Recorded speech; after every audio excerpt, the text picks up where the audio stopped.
And finally, for today's episode, let's turn to Ashley Chisholm for a look at Adventist history. This week we hear about the growth of the Adventist Church in the U.S. state of Indiana.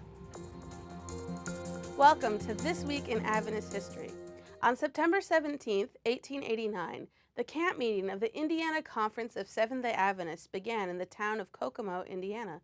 At least 100 tents were pitched in a square around a large meeting pavilion and several general-purpose tents used for selling books or groceries, holding children's meetings, or as a cafeteria. Many of the tents were lit and warmed by gas lamps, still a relatively new technology at the time. In fact, a reporter from the South Bend, Indiana newspaper informed his readers back home that Adventists, quote, are a progressive people and make the most of all modern improvements and advantages, end quote, using the gas lamps as the example of their point.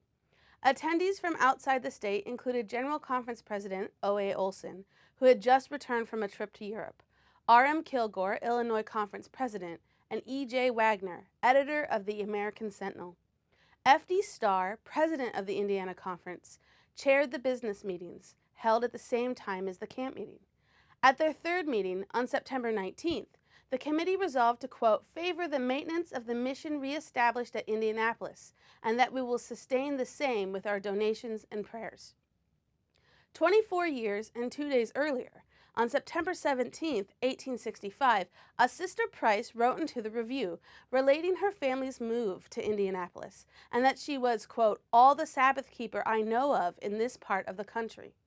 The official mission in the city of Indianapolis was established in 1885 by Arthur W. Bartlett and his wife Mary when they opened an International Tract and Missionary Society reading room at 32 Cherry Street. After the Indiana Conference's resolution in 1889, this mission was strengthened with the arrival of several new workers, and the work continued.